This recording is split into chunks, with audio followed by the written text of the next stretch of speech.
गुरुजी, आज के अंक में हम बात करने जा रहे हैं संग्रहणी रोग के बारे में। आंतों में समस्या, पेट में परेशानी, ये बहुत सारी ऐसी समस्याएं होती हैं। तो सबसे पहले मैं जानना चाहूँगा, आखिर संग्रहणी रोग होता क्या है और इसके लक्षण कौन कौन से होते हैं?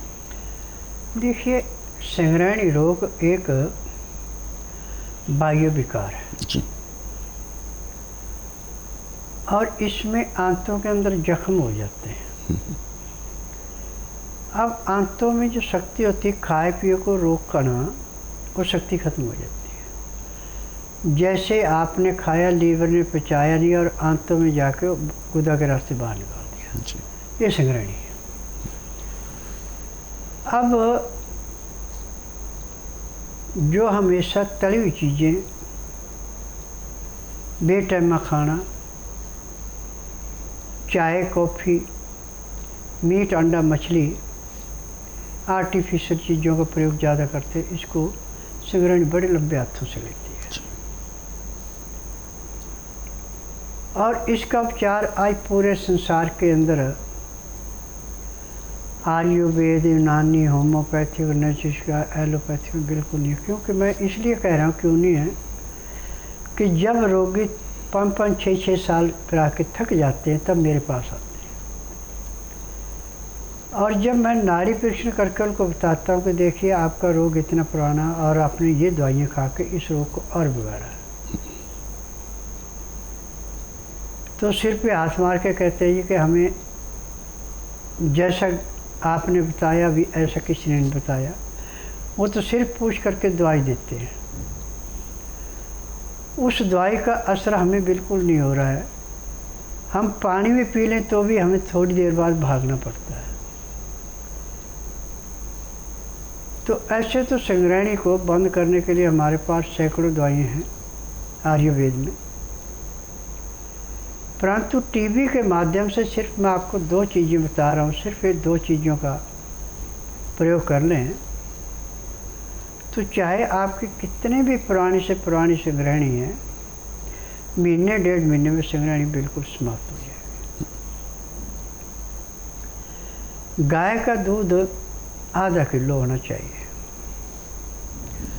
उसके अंदर 21 दाने आप किशमिश को पानी में धो के उसमें उबाल लें, और इतना उबालना किशमिश डाल के कि आधा किलो का आपके पास 1 पाव बचे। अब इसको नीचे उतार लें, छान लें, किशमिश को अलग कर लें और दूध को अलग कर लें,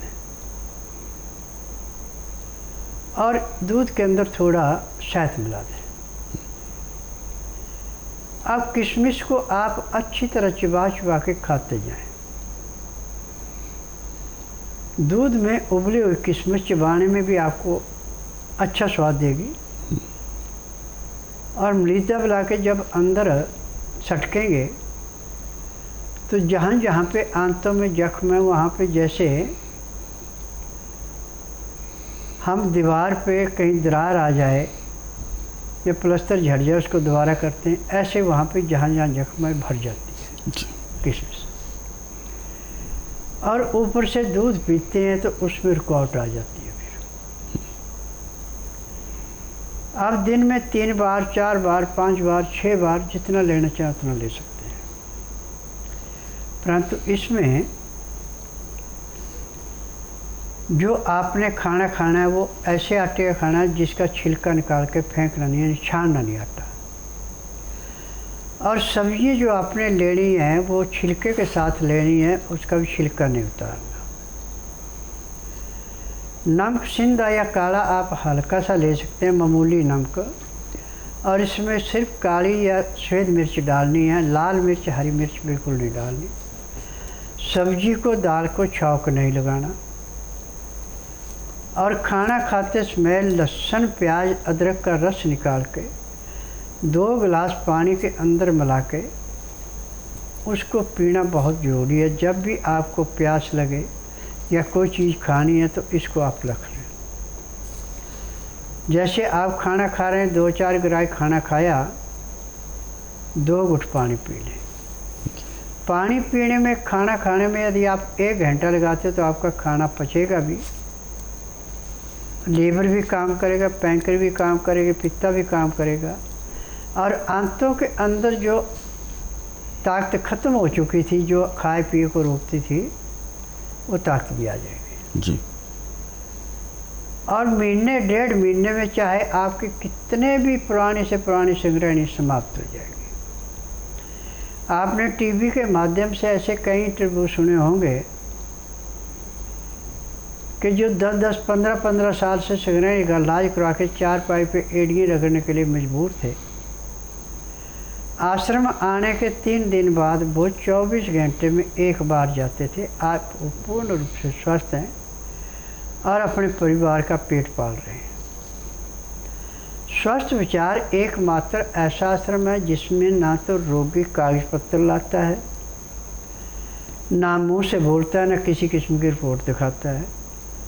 यहाँ का नियम है कि जिस दिन आना उस दिन बुधवार नहीं होना चाहिए, गुरुवार से लेकर मंगलवार के बीच में आना।